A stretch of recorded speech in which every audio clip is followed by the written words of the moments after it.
Setelah ini menyaksikan langsung, demi Allah wahai Bapak Ibu, Danau Tiberias airnya sudah sangat susut.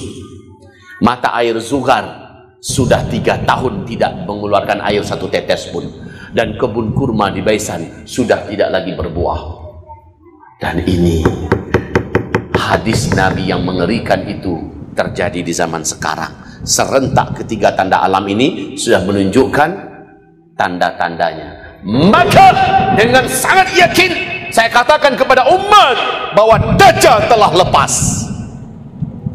Dajjal telah lepas. Kita hanya menunggu dia muncul ke tengah-tengah manusia.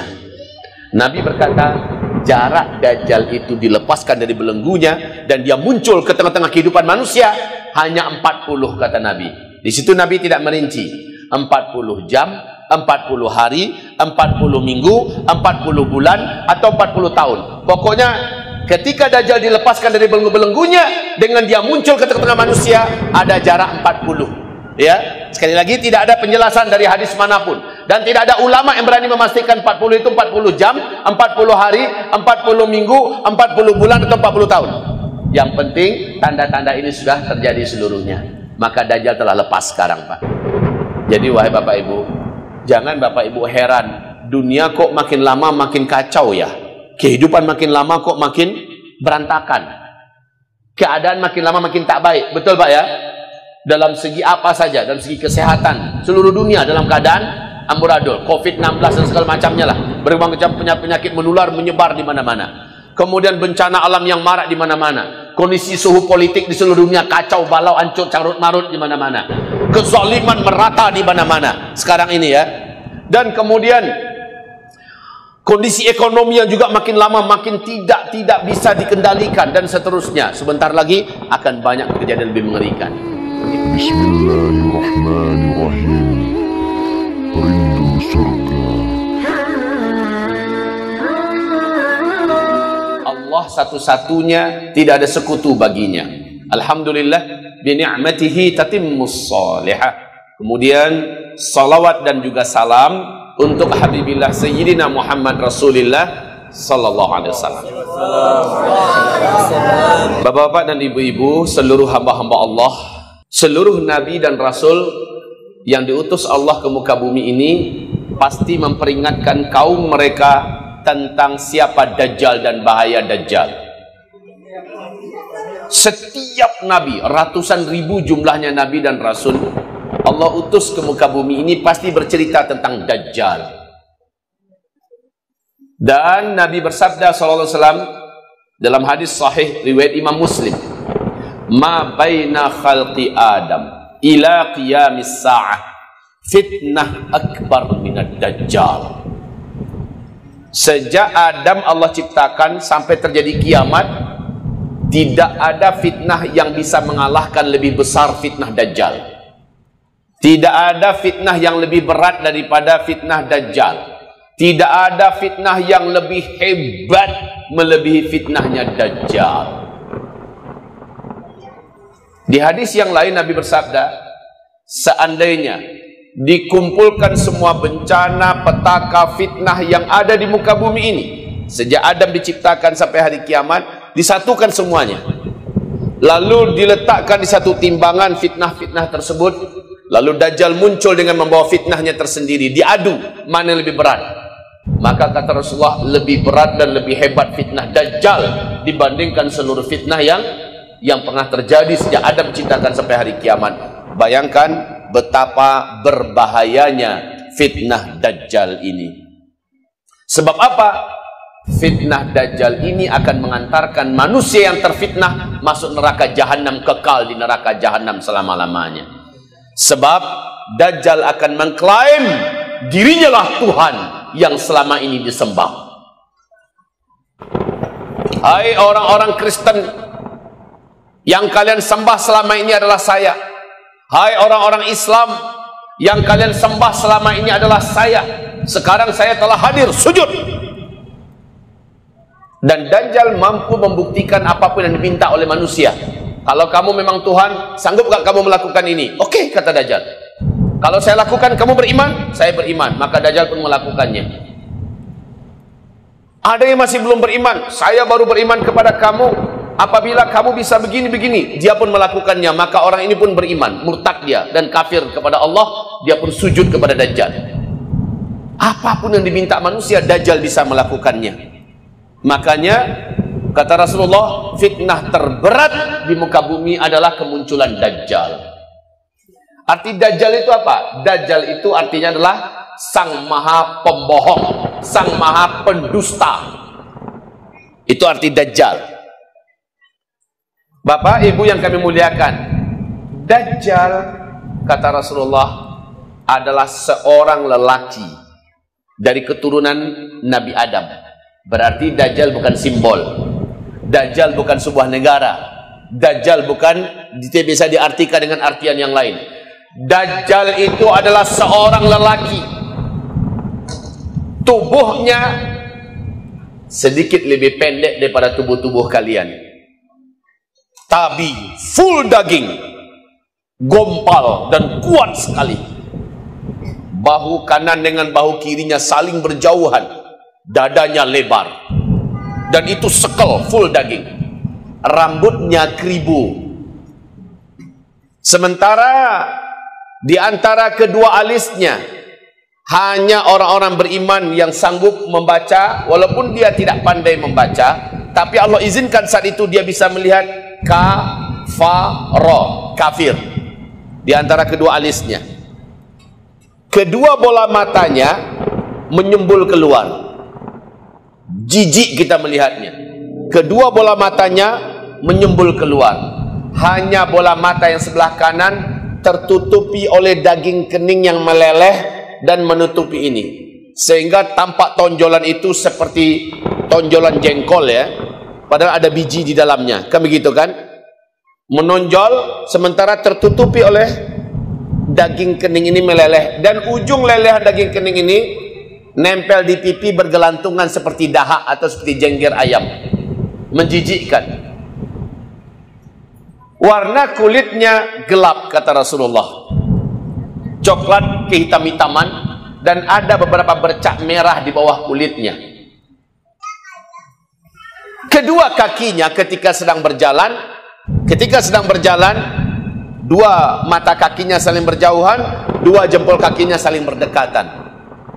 Tapi sudahlah bentuknya jelek, dia kemana pergi selalu didampingi oleh wanita-wanita tercantik.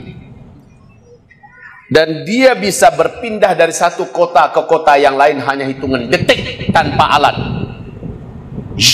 Sampai dia di kota yang lain. Sampai di kota yang lain. Dan dia mendemonstrasikan kemampuan-kemampuan yang belum pernah ada manusia di muka bumi ini, bahkan teknologi mampu melakukan apa yang dilakukan oleh Dajjal. Kemudian Dajjal mengatakan, sayalah Tuhan kamu.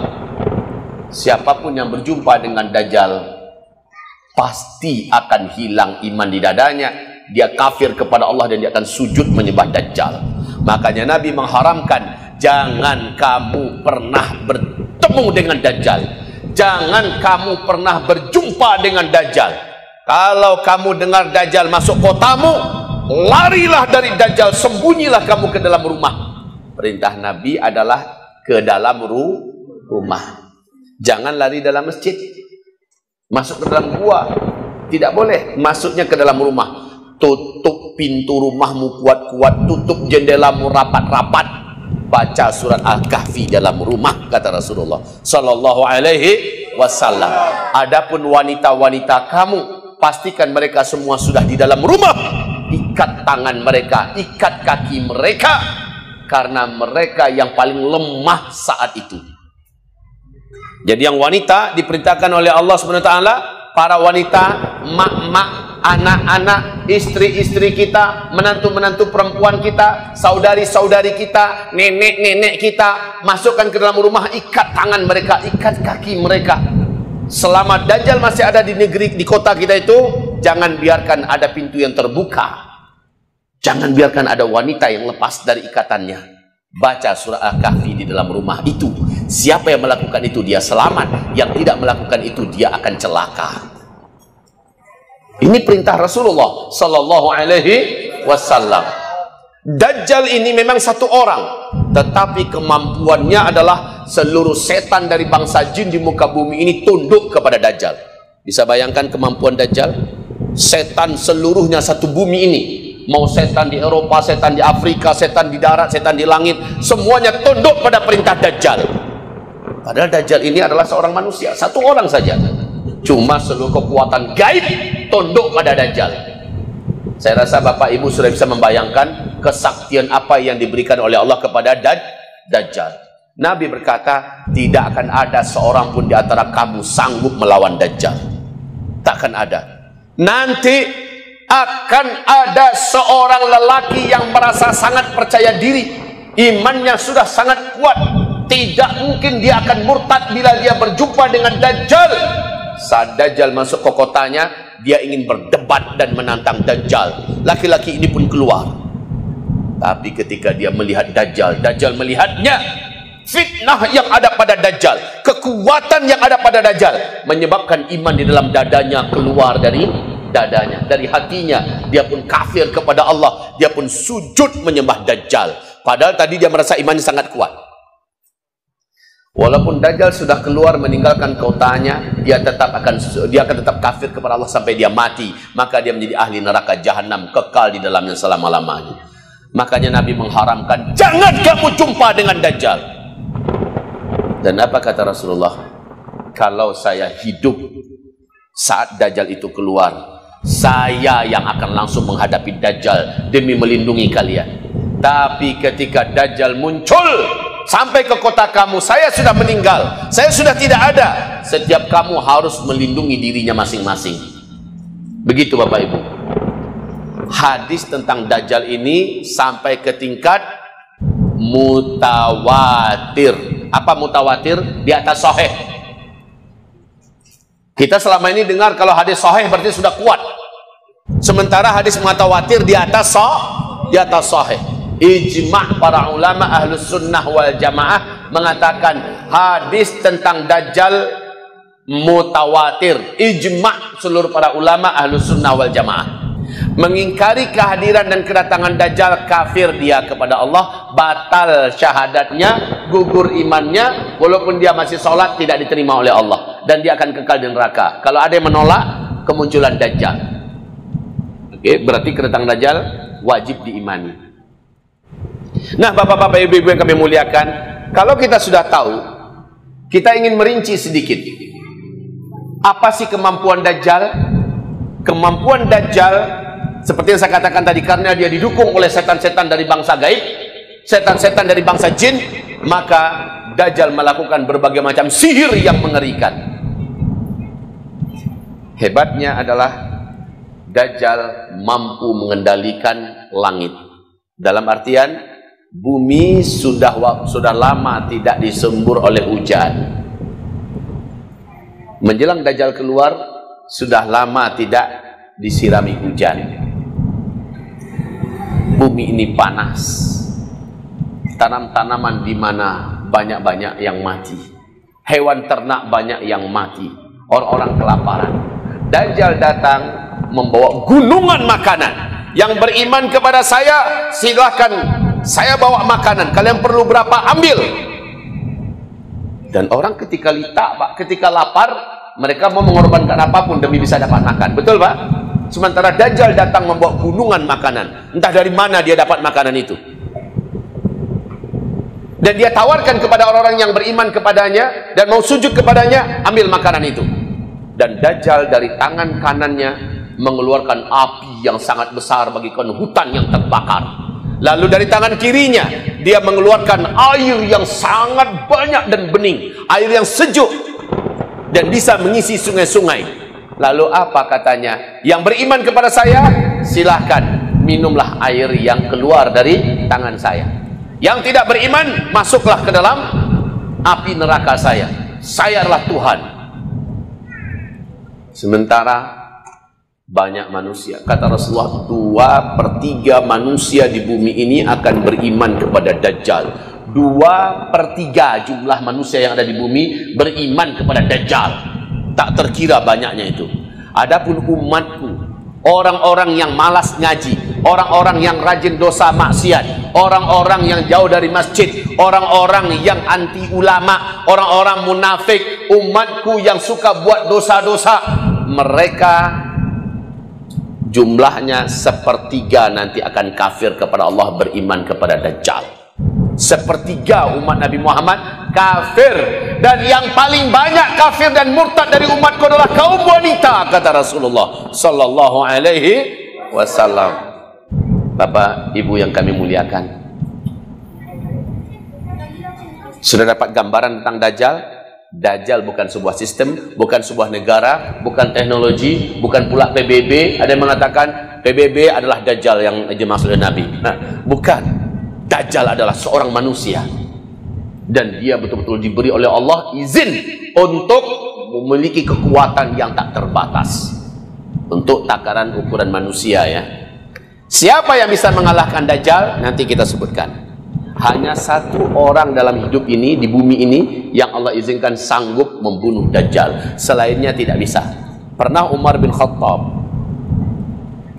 Jadi ada di zaman Nabi namanya Al-Jassas, mirip ciri-cirinya dengan Dajjal, Pak.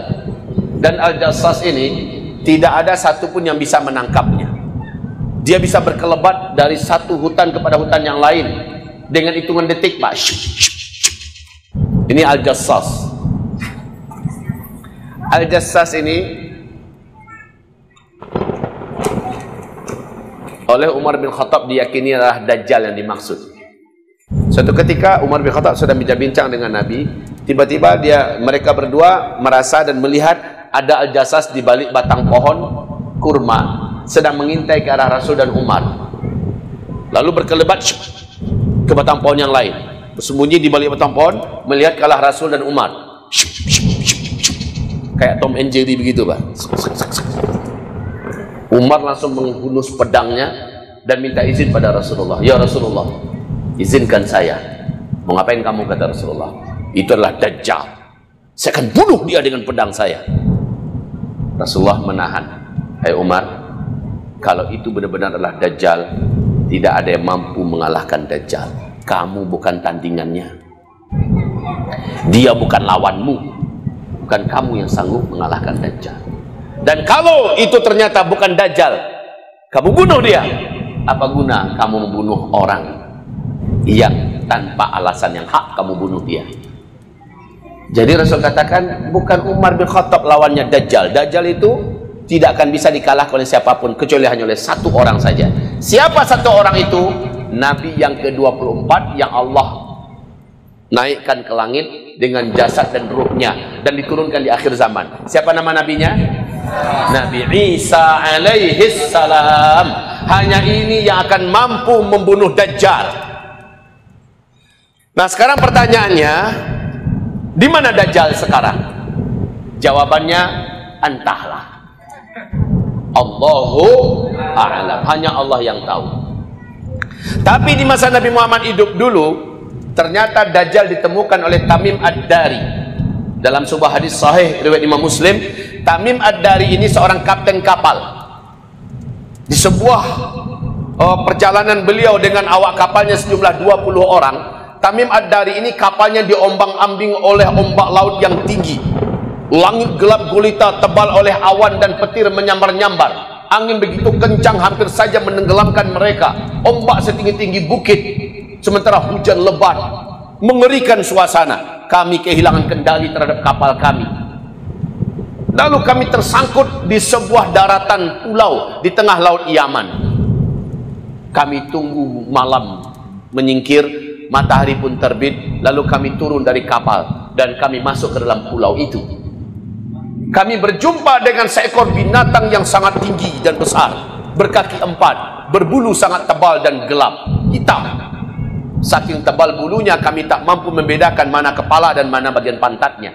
Dan ternyata binatang itu bisa berbicara. Kami seluruhnya ketakutan. Kami lari tunggang langgang meninggalkan binatang itu. Hanya 1-2 kali genjotan binatang itu sudah ada di depan kami dan berkata, jangan takut, saya tidak akan menyakiti kalian. Saya adalah Al-Jassasa. Saya adalah penunggu pulau ini. Saya adalah mata-mata. Apakah kalian datang dari Arab? Kami pun menjawab, benar, kami dari Arab. Bagus. Sudah lama saya di sini menunggu orang Arab masuk ke dalam pulau ini. Sekarang kalian saya perintahkan pergilah kalian ke kuil tua sana. Ada seorang lelaki yang sudah begitu lama menunggu berita tentang dunia sekarang, khususnya dari Arab. Temuilah laki-laki itu, dia ada di kuil tua sana. Binatang yang disebut Al-Jassasah ini pun menunjukkan di mana tempat kuil itu. Kami pun lari meninggalkan binatang tersebut menuju kuil itu dalam keadaan ketakutan yang luar biasa. Sampailah kami di kuil tua, kami terbelalak, terperanjat. Ada seorang lelaki yang bertubuh gompal, sangat kuat. Laki-laki ini kedua kakinya dirantai dengan rantai besi yang besar dan berat. Dan rantai ini juga membelenggu kedua tangannya dengan belenggu rantai besi yang besar dan berat. Dan juga membelenggu lehernya. Kami berkata, celakalah engkau, manusia apa kamu ini? Maka laki-laki yang dirantai itu menjawab, nanti saya kasih tahu kepada kalian siapa saya. Yang pasti saya tidak akan bisa menyakiti kalian. Allah sedang membelenggu fisik saya dan sedang mengunci kemampuan saya. Apakah kalian datang dari Arab? Tamim Ad-Dari dan kawan-kawan menjawab, benar, kami ini dari Arab. Apakah di Arab hari ini sudah muncul seorang lelaki ummi mengaku-ngaku sebagai nabi terakhir, namanya Muhammad, sudah muncul apa belum? Tamim Ad-Dari yang orang Kristen menjawab, ya, sudah muncul. Gembiralah laki-laki yang terikat ini, karena isyarat dari Allah, bila laki-laki ummi yang bernama Muhammad di Arab sudah muncul, berarti tak lama lagi dia akan dibebaskan. Ketika dikasih tahu bahwa laki-laki ummi yang bernama Muhammad itu sudah muncul di Arab, senang sekali dia. Berarti tak lama lagi aku dilepaskan. Lalu dia bertanya, kalian tahu dengan Danau Tiberias? Kalian tahu nggak dengan mata air Zuhar? Kalian tahu tidak dengan kebun kurma di daerah Baisan? Tamim Ad-Dari menjawab, ya, saya tahu. Ini hadisnya sahih ya Pak, diriwayatkan oleh Imam Muslim. Apa yang ingin kau tanyakan? Apabila 3 daerah ini sudah menunjukkan tanda-tandanya, berarti saya lepas ketika itu. Yang saya tanyakan pada kalian, apakah Danau Tiberias airnya sudah susut? Apakah mata air Zuhar sudah berhenti mengeluarkan air? Apakah kebun kurma di Baisan sudah tidak lagi berbuah kurmanya? Karena kalau air Danau Tiberias sudah susut, Danau Tiberias mata air Zuhar sudah tidak mengeluarkan airnya, dan kebun kurma di Baisan sudah tidak lagi berbuah, itu pertanda saya dilepaskan oleh Allah Subhanahu wa taala dari belenggu-belenggu ini, dan kesaktian saya dikembalikan oleh Allah Subhanahu wa taala. Tamim Ad-Dari waktu itu menjawab, saat ini air Danau Tiberias masih banyak, mata air Zuhar masih mengeluarkan airnya, dan kebun kurma masih lebat buahnya. Lihat, sebentar lagi Danau Tiberias akan susut airnya, mata air Zuhar akan tidak lagi mengeluarkan air, dan kebun kurma di Baisan tidak akan lagi berbuah kurmanya. Kalau itu sudah terjadi, saya lepas. Sejak 2012 saya sudah menyampaikan kepada dunia melalui media sosial, melalui ceramah-ceramah, dan bahkan melalui televisi TV One. Saya pernah ceramahkan tentang Dajjal, bahwa 3 tanda alam ini sudah terjadi serentak sekarang Pak. Sudah terjadi serentak sekarang. Bulan Agustus 2018 saya langsung berkunjung ke Palestina dan mendatangi Danau Tiberias, dan juga kebun kurma di Baisan, mata air Zuhar. Saya bawa istri 1 orang, dan saya bawa jamaah 95 orang. Di situ mata kepala ini menyaksikan langsung. Demi Allah, wahai Bapak Ibu, Danau Tiberias airnya sudah sangat susut. Mata air Zuhar sudah 3 tahun tidak mengeluarkan air 1 tetes pun, dan kebun kurma di Baisan sudah tidak lagi berbuah. Dan ini hadis Nabi yang mengerikan itu terjadi di zaman sekarang. Serentak ketiga tanda alam ini sudah menunjukkan tanda-tandanya. Maka dengan sangat yakin saya katakan kepada umat bahwa Dajjal telah lepas. Dajjal telah lepas. Kita hanya menunggu dia muncul ke tengah-tengah manusia. Nabi berkata, jarak Dajjal itu dilepaskan dari belenggunya dan dia muncul ke tengah-tengah kehidupan manusia hanya 40, kata Nabi.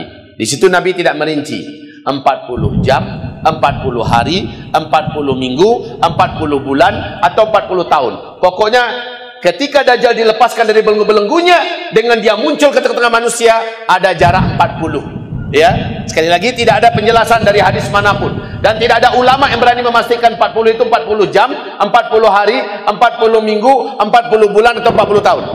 Yang penting tanda-tanda ini sudah terjadi seluruhnya. Maka Dajjal telah lepas sekarang, Pak. Jadi wahai Bapak Ibu, jangan Bapak Ibu heran, dunia kok makin lama makin kacau ya. Kehidupan makin lama kok makin berantakan. Keadaan makin lama makin tak baik. Betul Pak ya? Dalam segi apa saja, dalam segi kesehatan, seluruh dunia dalam keadaan amburadul, COVID-19 dan segala macamnya lah. Berbagai macam penyakit menular menyebar di mana-mana. Kemudian bencana alam yang marak di mana-mana. Kondisi suhu politik di seluruh dunia kacau balau, hancur carut marut di mana-mana. Kezaliman merata di mana-mana sekarang ini ya.